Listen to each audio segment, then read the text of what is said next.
Hey, what's up guys? It's Derek or DWrecked, and today I'm just going to be going over my controller sensitivity and settings, that kind of thing, because a lot of you have been asking it for the last week.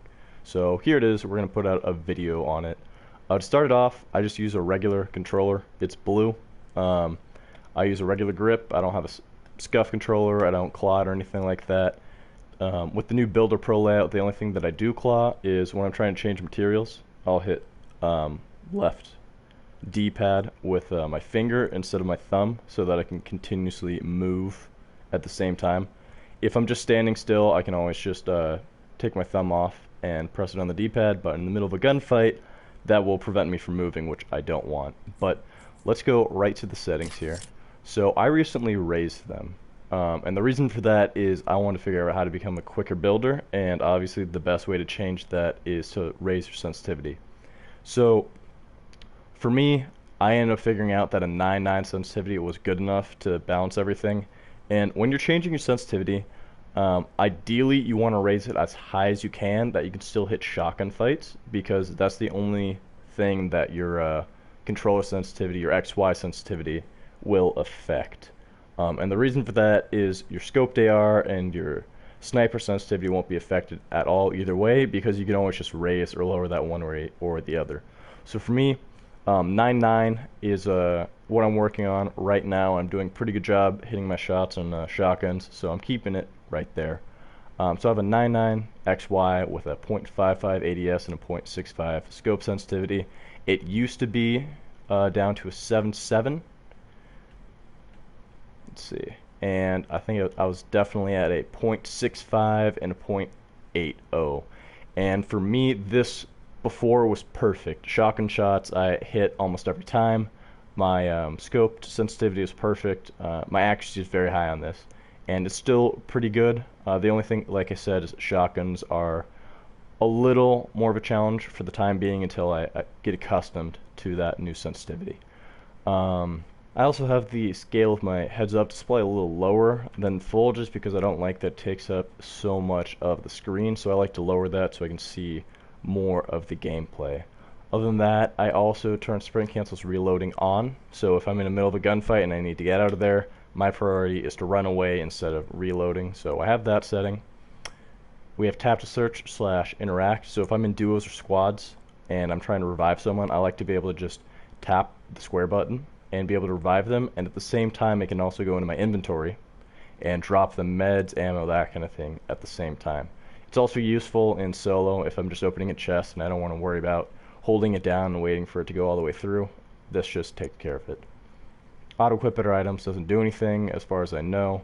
Vibration I think I had turned on at some point, but with the bug where it's randomly Morse coding, people thought it was Tilted Towers blowing up Morse code. With whatever the bug was on that vibration, I just decided to turn it off. Reset build choice I have turned on. I always want to go back to my wall so I know what I have out. Turbo building definitely have on. It's a little buggy right now where if you're holding it down it just will stop building at times, but this is a similar issue they had when it first came out, and I'm sure Epic will become aware of it and fix it soon with the new Builder Pro as well. Auto change material is on. Don't want to worry about that anymore. And that is kind of it. I do have Builder Pro controls, like I said, but that pretty much sums it up. A lot of you guys had asked about this, so I just want to put a quick video on it. Tomorrow I'll be putting out a short solo video, not even a short video. I'll put out a solo video or a squad video. I'm not sure which one I'm going to do yet. But if you guys have any more questions about my settings, I think this should cover it all. And if you have any more questions, feel free to drop in the comments. If you want to know anything about me personally, feel free to ask.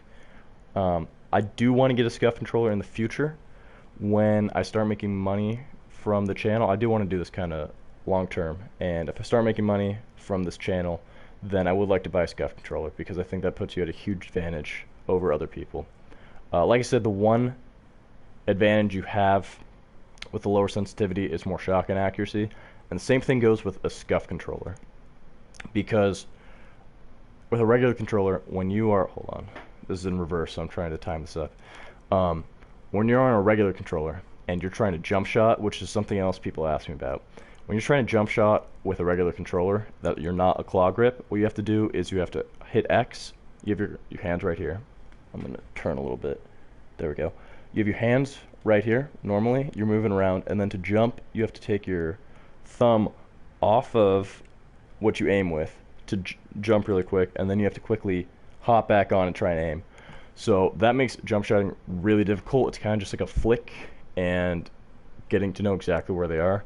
So the two ways that I know how to improve that are just play enough that you become experienced where you know what the other player is going to be, and you're experienced enough with their sensitivity where you can nail them in the head a majority of the time.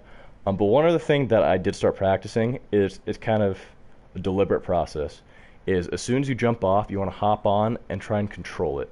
A lot of times you just jump and flick it and hope it does whatever. But if you can consciously hop off and then get on immediately, just jump right back as quick as you can and try and control it slowly.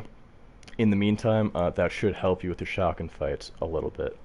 But like I said, I think that's going to be it for today. Just a really quick video on the settings that you guys had asked about. So if you guys enjoyed this, hopefully this answered a lot of questions. And like I said, if you have any more, feel free to leave them in the comments below. All right, thanks guys, and I'll see you tomorrow.